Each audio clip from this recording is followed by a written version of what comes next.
Welcome to F online classes. आज का हमारा सब्जेक्ट साइंस है, क्लास 7 का हम चैप्टर नंबर 4 ले रहे हैं। आज चैप्टर नंबर 4 हमारा हीट एंड टेम्परेचर है। आज इस चैप्टर में हम हीट एंड टेम्परेचर के बारे में हम जानेंगे क्या क्या है इस चैप्टर में। चैप्टर नंबर 4 में देखें हम पॉइंट्स टू पॉन्डर, जो इस चैप्टर में हमें समझना है, क्या क्या पॉइंट हमें जानने हैं। हीट क्या है, टेम्परेचर क्या है, ये दोनों वर्ड किस तरीके से एक दूसरे से डिफ़र है, इनके क्या मीनिंग है। वैसे लगभग देखा जाए तो दोनों ही क्या है, तापमान ही है, ठीक है ना। तो हम देखेंगे हीट और टेम्परेचर क्या है। फर्स्ट पॉइंट है इसके अंदर हीट के बारे में जानेंगे। हीट किसे कहते हैं, ठीक। Usages of good and bad conductor of heat, convection, radiation and thermos flask और vacuum flask, temperature, measurement of temperature and clinical thermometers. तो ये पॉइंट्स है इस चैप्टर में, हम इन पॉइंट्स के ऊपर डिस्कस करेंगे। तो फर्स्ट पॉइंट है हमारा हीट। थिंक है heat. Heat is a form of energy which produce a sensation of hotness in our body. Heat क्या है, एक फॉर्म ऑफ एनर्जी है, एक ऊर्जा की शक्ल है जो कि हमें किस चीज़ को महसूस कराती है, हॉटनेस का, गर्माहट का, इन अवर बॉडी, हमारे शरीर में। हीट क्या एक फॉर्म ऑफ एनर्जी है, मतलब एक ऊर्जा की शक्ल है, ठीक है। और ये जो है हमारी बॉडी के अंदर गर्मी का एहसास कराती है। When the heat energy flows into a body it's warm the body, while if it flow out of the body it cools. क्या है, अगर ये जब हमारी बॉडी के अंदर क्या है ये हीट फ्लो करती है तो हमारी बॉडी कैसा महसूस करती है, वार्म, मतलब गर्म। और जब ये हीट चली जाती है, मतलब हमारी बॉडी में कम हो जाती है, तो हम कैसा महसूस करते हैं, ठंडा। It cools the body. In the other word the cold body gains heat energy while the hot body loses heat energy. कहने का मकसद है जब बॉडी ठंडी होती है तो वो क्या है, हीट एनर्जी को गेन करती है। क्या है, इन other words the cold body gains heat. क्या है, अगर क्या है तो कोल्ड बॉडी क्या करती है, हीट को एब्जॉर्ब करती है, गेन करती है, जबकि हॉट बॉडी जो है लूजेस द हीट एनर्जी। और हॉट बॉडी जो है एनर्जी को, हीट एनर्जी को क्या करती है, लॉस करती है, कम करती है अपने में से। Heat is produce when we rub our hands. Heat produce होती है जब हम अपने हाथों को रगड़ते हैं। Heat is produce when two stones are rubbed together. Heat produce होती है जब हम दो पत्थरों को आपस में टकराते हैं या घिसते हैं। When two flint stones are rubbed with each other they produce a spark. जब आप दो पत्थरों को अच्छे से रगड़ते हैं, आपस में मारते हैं, तो क्या होता है, उसके अंदर से एक चिंगारी निकलती है, प्रोड्यूस होती है। Early man use this spark to get dry leaves and small twigs, catch fire and burn. जो पहले के लोग थे वो इन्हीं पत्थरों के ज़रिए से जो है अपने जो ड्राई लीव्स थे और स्मॉल ट्विग्स थे, तो उन्हें क्या करते थे, वो जलाने में हेल्प लिया करते थे। वो आपस में पत्थरों को टकराने में जो स्पार्क हुआ करता था, जो चिंगारी निकलती थी, तो उससे जो है सूखी चीज़ें जो होती, सूखी पत्तियाँ जो होती थी, वो जल जाती थी। इस तरीके से उन्हें आग मिला करती थी। Heat is produced when fuel is burn. Heat produce होती है जब फ्यूल जो है, ईंधन जो है जलता है, तो हीट क्या है, प्रोड्यूस होती है, उत्पन्न होती है। The heat produced by burning of petrol diesel is converted into mechanical energy by the engine. Heat produce होती है जब पेट्रोल जलता है या डीजल जलता है। जब पेट्रोल डीजल बर्न होता है, जलता है, तो इसकी वजह से क्या होता है, ये पेट्रोल डीजल जो जलने की वजह से क्या है, वो मैकेनिकल एनर्जी के अंदर चेंज हो जाता है इंजन के अंदर।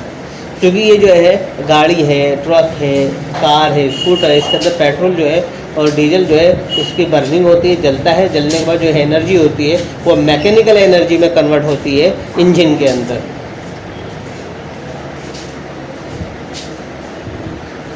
Units of heat. अब हम बात करेंगे किसकी, यूनिट ऑफ हीट्स के बारे में। जैसे कि हम कपड़े की मेज़र करने की यूनिट होती है, कपड़े को मीटर, है ना, इस तरीके से हम मेज़र करते हैं, नापते हैं, इसी तरीके से जो है हीट को भी मेज़र किया जाता है। तो यूनिट ऑफ हीट की बात कर रहे हैं हम। इसकी क्या यूनिट होती है हीट की, तो देखेंगे heat is measured in units called calories. Heat को हम किस में मेज़र करते हैं, कैलोरीज और जूल्स। किस में, कैलोरीज और जूल्स में मेज़र करते हैं। 1 calorie is defined as the amount of heat needed to raise the temperature of 1 gram liquid water by 1 degree Celsius। बात समझ में आई। 1 कैलोरी को हम डिफाइन करते हैं, परिभाषित करते हैं कि 1 calorie is defined as the amount of heat needed, क्या है, amount of heat needed to raise the temperature of 1 gram liquid, के 1 ग्राम लिक्विड के टेम्परेचर को बढ़ाने में जो टेम्परेचर लगा है, जो हीट लगी है, जो हीट एनर्जी लगी है, तो उसे हम क्या किससे डिनोट करते हैं, 1 डिग्री सेल्सियस से। किससे, 1 डिग्री सेल्सियस। मतलब 1 ग्राम लिक्विड को हीट करने के लिए, गर्म करने के लिए जितनी एनर्जी लगी, हीट एनर्जी, उसी को हम क्या बोलते हैं, 1 degree Celsius. For example from 5 degree Celsius to 6 degree Celsius और from 10 degree Celsius to 10 degree Celsius to 11 degree Celsius in the international standard system of units heat is measured in joules। क्या है, international standard system के अंदर heat जो है किस में major की जाती है, तो जूल के अंदर। फ्लो और transfer of heat energy, flow और ट्रांसफ़र ऑफ हीट एनर्जी, हम किस तरीके से फ्लो करती है या ट्रांसफ़र होती है हीट एनर्जी, उसके बारे में जानेंगे। Heat energy always flows from a body or region of higher temperature to another body at lower temperature। Heat energy always हमेशा जो है फ्लो करती है उस बॉडी या उस रीजन से जहाँ पर टेम्परेचर ज़्यादा होता है, और किसकी तरफ करती है, जब बॉडी या उस रीजन का टेम्परेचर कम होता है, मतलब हाई टेम्परेचर से लो टेम्परेचर की तरफ फ्लो करती है। इन अदर वर्ड्स हीट ऑलवेज, तो बात समझ में आ गई कि हीट जो फ्लो करती है हाई टेम्परेचर से लो टेम्परेचर की तरफ फ्लो करती है। जो बॉडी बहुत ज़्यादा गर्म होगी वो उसका जो हीट ट्रांसफ़र किसकी तरफ होगा, जो लो जिस बॉडी का टेम्परेचर कम होगा, तो हाई से लो की तरफ चलेगी। In other words heat always flows from hotter body to colder body. हमेशा जो है हीट जो है हॉटर बॉडी से कोल्डर बॉडी की तरफ फ्लो करती है। As a result of heat flow, तो इसका रिजल्ट क्या होता है, as a result of heat flow the temperature of the hot body falls and that of the colder body rise. तो इस तरीके से क्या होता है, हॉट बॉडी का टेम्परेचर जो है गिर जाता है, कम हो जाता है, और कोल्डर बॉडी का टेम्परेचर जो है बढ़ जाता है। The flow of heat stops when temperature of both the bodies become equal. और जब क्या होता है, the flow of heat stop हो जाता है। The flow of heat stops when the temperature of both the body become equal. क्या होता है, फ्लो ऑफ हीट जो है स्टॉप हो जाता है जब दोनों बॉडी का, हॉटर और कोल्डर बॉडी का टेम्परेचर इक्वल हो जाता है, तो फ्लो ऑफ हीट क्या हो जाता है, रुक जाता है। हेयर नोट देखें, here the word body also means anything like a metal, water, etc। यहाँ पर जो बॉडी है वो किसी चीज़ को भी कह सकते हैं, मेटल भी हो सकती है, वाटर भी हो सकती है। There are 3 modes of heat flow और transfer from one body to another. क्या है, 3 मोड ऑफ हीट फ्लो हैं और ये ट्रांसफ़र के। These are conduction, convection and radiation. ये फ्लो मोड है किसके, हीट जो है किस मीडियम वो किस तरीके से किस मोड में जो है फ्लो करती है। तो फर्स्ट है कंडक्शन, कन्वेक्शन एंड रेडिएशन, ठीक ना। अब देखते हैं कंडक्शन क्या है। In conduction heat is transferred through a substance और from one substance to another by the direct contact of. तो बात कर रहे थे हम कंडक्शन की। In conduction heat is transferred through a substance और from one substance to another by direct contact. क्या होता है, इसमें हीट जो है ट्रांसफ़र होती है एक सब्सटेंस से दूसरे में, किस तरीके से, डायरेक्ट कॉन्टैक्ट से। और one particle molecule with another, एक सब्सटेंस से दूसरे सब्सटेंस में क्या होती है, हीट ट्रांसफ़र होती है, या यूँ कह सकते हैं और किसके, डायरेक्ट कॉन्टैक्ट के द्वारा। मतलब जब 2 सब्सटेंस आपस में डायरेक्ट कॉन्टैक्ट में आते हैं तो उससे क्या है, हीट जो है ट्रांसफ़र होती है। किस तरीके से, bye the direct contact of one particle molecule with another. एक वन पार्टिकल मॉलिक्यूल से दूसरे पार्टिकल के अंदर जो है ये हीट ट्रांसफ़र होती है, क्योंकि ये डायरेक्ट कॉन्टेक्ट में आते हैं। Heat transfer by conduction takes place in solids, liquids and gases. क्या है, हीट जो ट्रांसफ़र हो सकती है by the conduction takes place in solid में भी, लिक्विड और गैसेस के अंदर। Since they all are made up of particles of और मॉलिक्यूल्स, ये सभी जो है किसके बने हैं, पार्टिकल और मॉलिक्यूल्स के बने हैं। क्योंकि जैसे ही जैसे पार्टिकल जब दो सब्सटेंस होते हैं और वो पार्टिकल के बने हैं तो वो या मॉलिक्यूल से बने हुए हैं, तो वो क्या है, उनके पार्टिकल आपस में कांटेक्ट में आएंगे तो हीट ट्रांसफ़र होती है। तो इस तरीके से सॉलिड भी जो है पार्टिकल और मॉलिक्यूल से बना हुआ है, लिक्विड भी और गैसेस भी। Since they all are made up of particles और molecules. However conduction mainly takes place in solid.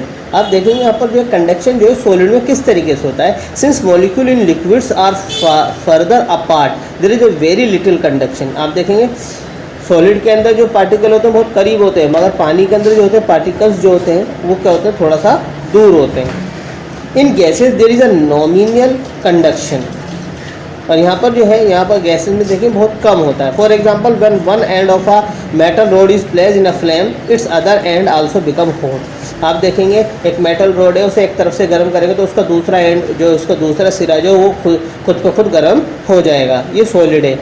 And you can not hold it any more, और इसे आप ज़्यादा नहीं पकड़ सकते। Thus heat flow in the rod from one end to other end. अब देखिए इस एक्टिविटी में, एक्टिविटी 1 में देखिए आप फिगर इससे आप समझ जाएंगे कि सॉलिड के अंदर किस तरीके से, जो कि सॉलिड जो मटेरियल होता है तो उसके अंदर जो पार्टिकल होते हैं बहुत करीब करीब होते हैं, तो इसलिए उसके अंदर जो हीट ट्रांसफ़र होता है बहुत ईजीली हो जाता है, क्योंकि करीब करीब है, एक दूसरे से मिले हुए हैं। तो ये आप यहाँ समझ सकते हैं।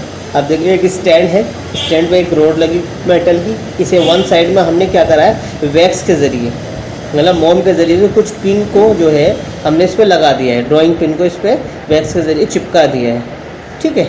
और ये रोड इस पर बंदी भी है। आपने एक साइड से बंद रखी फ्लेम आपने ऑन कर दी। आपने देखा जब मेटल का इस किनारे पे जो है हीट होना शुरू हो गया, तो ये जब मेटल रोड इस सिरे से गर्म होनी शुरू हुई तो हीट ट्रांसफ़र होने लगी। जैसे जैसे हीट ट्रांसफ़र हुई तो ये वैक्स पिघलने लगा और ये कीले जो हैं, ये पिन जो है, ड्राइंग पिन जो है नीचे गिरने लगे। इसका मतलब क्या है, आप सॉलिड चीज़ को जैसे मेटल वगैरह है, इसे वन साइड से आप हीट करेंगे तो ये जो है इसका हीट ट्रांसफ़र होती चली जाएगी, और दूसरा जो है एंड है इसका, तो इसका दूसरा सिरा है वो खुद ब खुद गर्म हो जाएगा। तो ये क्या है, हीट फ्लो है। ये कंडक्शन के ज़रिए जो कंडक्शन प्रोसेस यही है कि हीट ट्रांसफ़र होती है एक पार्टिकल से दूसरे पार्टिकल में, ठीक है, एक सब्सटेंस से दूसरे सब्सटेंस में। तो आपने देखा कि आपने वन एंड को आपने हीट किया तो दूसरे एंड पर खुद ब खुद जो है वो हीट हो गया, गर्म हो गया, हॉट हो गया। और ये जो है वैक्स से जो हमने ड्राइंग पिन लगाई थी, वैक्स मेल्ट होने लगा और ये पिन जो है गिरने लगे, ठीक। How does conduction of heat takes place.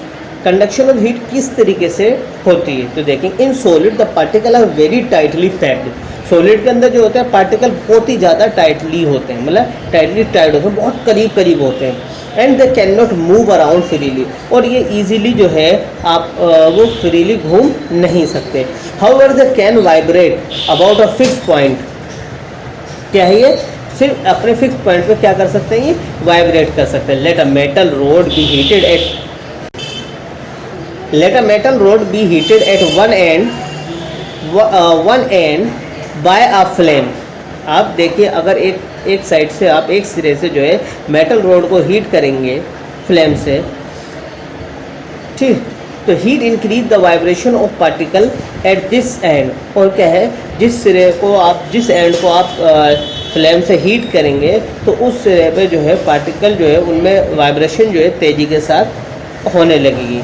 This particle collide and transfer some of their energy to their more slowly vibrating neighbours further away from the flame. आपने जब फ्लेम से उस सिरे पे गर्म करा तो वहाँ के पार्टिकल के अंदर वाइब्रेशन ज़्यादा होने लगी। जब वो ज़्यादा होने लगी तो आपस में कोलाइड करने लगे, टकराने लगे। तो इसकी वजह से जो है हीट जो है वो ट्रांसफ़र होने लगी उन पार्टिकल के अंदर जहाँ पर वाइब्रेशन कम थी। तो इस तरीके से जो है हीट ट्रांसफ़र होती चली जाती है, क्योंकि उसके करीब में जितने भी पार्टिकल होते हैं तो आपने देखा heat increase the vibration of particle at this and, वहाँ पर जब जिस एंड पर हम गर्म कर रहे हैं फ्लेम से, तो वो एंड के पार्टिकल जो है वहाँ पर वाइब्रेशन ज़्यादा होने लगता है। दिस पार्टिकल कोलाइड, वो आपस में टकराते हैं, कोलाइड होते हैं, and transfer some of their energy, वो अपनी कुछ एनर्जी जो ट्रांसफ़र कर देते हैं to their more slowly vibrating neighbours, और उसके जो करीब में जो बहुत ही स्लो वाइब्रेटिंग नेबर्स हैं, जो वाइब्रेटिंग पार्टिकल्स हैं जो स्लो वाइब्रेट कर रहे हैं, further away from the flame, जो कि फ्लेम से दूर हैं, and make them vibrate faster, और उन्हें क्या बना देते हैं, वो भी वाइब्रेट तेज़ी के साथ करने लगते हैं। क्योंकि जो फ्लेम के पास जो पार्टिकल है वो तेज़ी के साथ वाइब्रेशन करते हैं, तो उनके करीब जो स्लो होते हैं उन्हें हीट ट्रांसफ़र हो जाती है, फिर वो भी तेज़ी के साथ वाइब्रेशन करने लगते हैं। इस तरीके से जो है हीट ट्रांसफ़र होती है। They in turn pass some of the heat energy to their neighbours even further away from the flame and so on, क्या है, इस तरीके से जो है जो फ्लेम से दूर जो पार्टिकल होते हैं उनमें इस तरीके से जो है हीट ट्रांसफ़र होती चली जाती है आगे तक। In this manner, the heat is energy transfer from one particle to the next, although each individual particle remains in its original location. है in this manner the heat energy is transfer from one particle to next. तो इस manner में आप देखेंगे, इस तरीके में देखेंगे तो एक पार्टिकल से एनर्जी जो है दूसरे में ट्रांसफ़र हो रही है। Each individual particle remains in its original location, और हर एक इंडिविजुअल पार्टिकल जो है वो अपनी ओरिजिनल लोकेशन पर ही रहता है।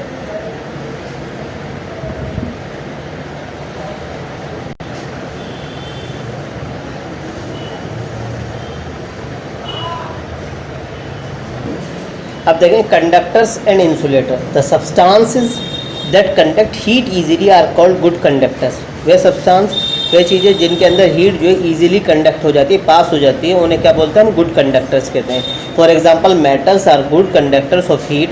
Substance that do not conduct heat very well are called insulator और बैड कंडक्टर। ऐसे सब्सटेंस जिनके अंदर से हीट जो है पास नहीं होती, तो ऐसे सब्सटेंस को हम क्या कहते हैं, इंसुलेटर कहते हैं या बैड कंडक्टर्स कहते हैं। For example wood, straw, clay, rubber, glass and bakelite, a kind of hard plastic. Bakelite क्या होती है, a kind of hard plastic. ये सारे एग्जांपल जो हमने बताया, वुड, स्ट्रॉ, क्ले, ये क्या है, बैड कंडक्टर्स हैं। Some material such as wool, fur and bird feathers are good insulator because they trap air between their fibres. क्या आपने क्या देखा, कुछ मटेरियल है जैसे कि वूल है, फर है, बर्ड फेदर्स हैं, ये गुड इंसुलेटर्स हैं। क्या है, good insulator, because they trap air between their fibres. ये जो है अपने फाइबर्स के बीच में जो है एयर को ट्रैप कर लेता है।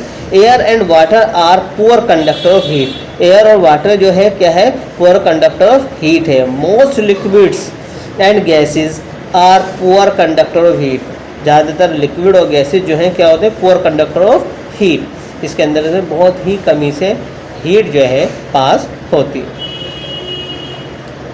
तो क्या बताया आपको, air and water are poor conductor of heat, most liquid and gases are poor conductor of heat. तो आपने देखें एयर एंड वाटर भी क्या है, पुअर कंडक्टर ऑफ हीट होते हैं, और ज़्यादातर लिक्विड एंड गैसेज जो होती हैं, मोस्ट लिक्विड्स एंड गैसेज जो है ये भी क्या है, पुअर कंडक्टर ऑफ हीट्स होते हैं। Usages of good and bad conductor of heat. आप देखेंगे usages of good and bad conductor of heat का क्या क्या यूज़ है। Usages of good conductor of heat, usages of good conductor of heat. First, we use cooking utensils made of metals and alloy. आप देखेंगे हम जो इस्तेमाल करते हैं खाना पकाने वाले बर्तन, वो किसके बने होते हैं, मेटल्स और अलॉयस के बने होते हैं। These are good conductors of heat. ये सभी क्या है, गुड कंडक्टर ऑफ हीट है, क्योंकि इनके अंदर से हीट जो है ईजिली क्या हो जाती है, पास हो जाती है। So the heat from the flame is conduct to the food inside quickly and efficiently. जो इसके अंदर इन बर्तनों में जो खाना पकाया जाता है वो बहुत क्योंकि हीट इनमें इजीली ट्रांसफ़र हो जाती है, तो इसके अंदर जो अंदर रखा हुआ खाना जो होता है वो जल्दी से पक जाता है। Second, the bit of a soldering iron is made of copper. क्या है, जो बिट ऑफ, आप उसको देखेंगे बहुत छोटा जो पीस होता है, bit of soldering iron is made up of copper. किसका बना होता है, कॉपर का बना होता है। As the tip of the hot bit comes into contact with the material. क्या है, tip of hot bit comes, जो टिप होती है उसकी सोल्डरिंग आयरन की, वो बहुत ज़्यादा गर्म होगी तो उसे जब उसे कांटेक्ट में लाया जाता है with the material to be solder, जिस मटेरियल को हमें सोल्डर करना है, heat is rapidly conduct from its heated part to the tip. जो हीट होती है वो जल्दी से तेज़ी के साथ क्या हो जाती है, कंडक्ट हो जाती है हीटेड पार्ट से टिप से। हीटेड जिस पार्ट को हमें हीट करना है तो उस पार्ट पे वो जो है सोल्डरिंग आयरन से वो तेज़ी के साथ क्या हो जाती है, ट्रांसफ़र हो जाती है। So the temperature of the tip becomes more than the melting point, तो इसलिए जो है उसका टेम्परेचर जो होता है वो मेल्टिंग पॉइंट से ज़्यादा होता है ऑफ द सोल्डरिंग मटेरियल से, एंड इट गेट्स मेल्टेड सून, और वो जल्दी से क्या हो जाता है, वो जल्दी ही पिघल जाता है। जब हम सोल्डरिंग करते हैं, जैसे कि आप इलेक्ट्रीशियन के पास जाएंगे तो जो प्लेट वगैरह वो होती है, किसी चिप सेट वगैरह होता है या आपकी वॉच वगैरह होती है, उसके अंदर जो हम जैसे हम आम भाषा में कहते हैं टाँका लगा लिया है, जो है ना सोल्डरिंग करा लिया, उसे जुड़वाला, उस तार को जोड़ लीजिए, तो इस तरीके से जो है वो उसके अंदर ये कंडक्शन ऑफ हीट का यूज़ होता है। उसका जो सोल्डर होता है, सोल्डरिंग आयरन जो होता है, उसकी टिप बहुत ज़्यादा हीट होती है, उस पर जो सोल्डरिंग बिट लगाया जाता है कॉपर का, वो क्या होता है, वो उससे ज़्यादा हीट हो रहा होता है। जैसे हम जिसे सोल्डर करना होता है, जहाँ पर उसे जोड़ना होता है, तो जब उसके वहाँ लेके जाते हैं तो उसे सोल्डरिंग मटेरियल को, तो वो जाके मेल्ट हो जाता है, तो जिसे हमें जोड़ना होता है, सोल्डर करना होता है, वो जाके उसे सोल्डर कर देता है ना, जोड़ देता है। Uses of bad conductor of heat, अब हम देखेंगे uses of bad conductor of heat. First is the handles of the cooking utensils are made up of non-conductor or insulator so that even the hot utensils can be handled safely। क्या है, जितने भी cooking utensils होते हैं, खाना पकाने वाले बर्तन, उन सबके जो हैंडल होते हैं वो नॉन कंडक्टर्स होते हैं, मतलब इंसुलेटर्स के होते हैं, ताकि उन्हें पकड़ने में ईजिली हम सेफली उन्हें पकड़ सकें, हैंडल कर सकें। Second, woollen fibres have trapped air in them which is an insulator और पुअर कंडक्टर ऑफ हीट। क्या होता है, वूलन फाइबर जो होते हैं वो किस तरीके के होते हैं, वो क्या है, बैड कंडक्टर ऑफ हीट होते हैं, मतलब पुअर कंडक्टर ऑफ हीट होते हैं। तो उनके अंदर जो हवा होती है उसे क्या कर लेते हैं, उसके जो फाइबर होते हैं उसे ट्रैप कर लेते हैं, ताकि अब हीट उसके अंदर पास नहीं होती, तो हीट उसके अंदर ही रहती है। जैसे हम सर्दियों के अंदर स्वेटर वगैरह पहनते हैं, तो हमने स्वेटर पहन लिया, जो हमारी बॉडी का जो टेम्परेचर वो अंदर ही रहेगा, वो जो वूलन स्वेटर है उसे बाहर नहीं आने देगा, क्योंकि वो वूलन जो है, वूल जो है पुअर कंडक्टर ऑफ हीट है, वो अंदर से पास नहीं होने देगी बाहर, इसलिए हमारे अंदर जो है गर्मी बनी रहती है। Thus woollen clothes do not allow our body heat to escape to the surrounding during winter. तो बात क्लियर हो गई कि हम सर्दी में हम वूलन क्लॉथ पहनते हैं, गर्म कपड़े पहनते हैं, तो वो क्योंकि पुअर कंडक्टर ऑफ हीट होते हैं तो हमारी बॉडी का टेम्परेचर से बाहर नहीं आने देते। नंबर थर्ड देखेंगे हम। Number third, glass wool foam are used in the ice box and refrigerator to prevent outside heat from entering the ice box and refrigerator। Glass wool foam are used in ice box। हम क्या करते हैं, ice box के अंदर glass का इस्तेमाल करते हैं, वूल का, फोम का क्यों इस्तेमाल करते हैं, ताकि और रेफ्रिजरेटर के अंदर भी किस चीज़, क्यों, कोई जो हीट है, to prevent outside heat from entering the boxes, बाहर की हीट जो है बॉक्स के अंदर इंटर ना कर जाए, इसलिए हम ग्लास वूल फोम का इस्तेमाल करते हैं आइस बॉक्स में और रेफ्रिजरेटर में, ताकि बाहर का टेम्परेचर जो है बॉक्स के अंदर इंटर ना कर जाए। Number four, non conductor of heat such as mud, bricks, asbestos sheet are used in building houses as they do not allow heat from outside to enter the house during summer। तो बात आ गई, non conductor of heat हम इसलिए इस्तेमाल करते हैं, जो कि मड ब्रिक्स होती हैं, एस्बेस्टोस शीट्स होती हैं, ये इसलिए लगाई जाती हैं, बिल्डिंग के अंदर यूज़ की जाती हैं कि जो बाहर की जो है हीट है वो अंदर घर में इंटर ना करे समर के दौरान, मतलब गर्मियों के दौरान। These material also do not allow heat from inside to go out during winter। और यही मटेरियल जो है, जो घर के अंदर की हीट है उसे विंटर के दौरान बाहर नहीं जाने दें। Train your brain, ice box are kept wrapped in gunny jute bags to prevent their melting। The jute's fiber and the air trapped in between the jute's fiber does not allow outside heat to reach the ice blocks। ice blocks को gunny bag, मतलब jute bag के अंदर अच्छे से लपेट के रखा जाता है, ताकि वो जो है आइस ब्लॉक्स जो हैं, जो बर्फ़ की जो जिसे हम बर्फ़ की सिल्ली बोलते हैं और लोकल लैंग्वेज में, जैसे आइस ब्लॉक्स होते हैं तो उसे अच्छे से गनी जूट बैग्स के अंदर उसे अच्छे से लपेट लेते हैं, रैप कर लेते हैं ताकि जो है वो पिघले नहीं, मेल्ट ना हो, क्योंकि the jute fibres and there air trapped in between. Jute fibre के अंदर क्या होता है, एयर ट्रैप्ड हो जाती है between jute fibres and does not, और वो जूट फाइबर के अंदर जो है एयर ट्रैप हो जाती है। इसकी वजह से क्या होता है, जो बाहर की ईट है वो अंदर तक नहीं जा पाती, आइस ब्लॉक्स तक नहीं जाती, जिससे कि वो आइस ब्लॉक जो है मेल्ट होने से बच जाती है। देखिए आज जो हमारा टॉपिक था वो कंप्लीट हो गया, और बाकी रिमेनिंग टॉपिक्स जो है हम नेक्स्ट वीडियो में लेंगे पार्ट नंबर 2 के अंदर। ठीक, इसके अंदर आपको हम होमवर्क में कुछ क्वेश्चन दे रहे हैं जो कि आपको अपनी साइंस नोटबुक में करने हैं। फर्स्ट क्वेश्चन क्या है, what causes the heat to flow. Heat flow के क्या क्या कॉजेज़ हैं वो आपको बताने हैं। सेकंड क्वेश्चन है, why does a wooden spoon not get hot when use in stirring hot liquids. क्या है, जब हम लकड़ी की चम्मच को हॉट लिक्विड के अंदर अच्छे से घुमाते हैं तो वो चम्मच जो है गर्म क्यों नहीं होती। ठीक है, तो ये आपको आंसर लिखने, आपको अच्छे से जो टॉपिक पढ़ाया गया उसे अच्छे से आप रीडिंग करेंगे बुक की, और वीडियो को देखेंगे और समझेंगे, और इन क्वेश्चन के आंसर को जो है आपको अपनी कॉपी, अपनी नोटबुक के अंदर लिखना है। Thank you.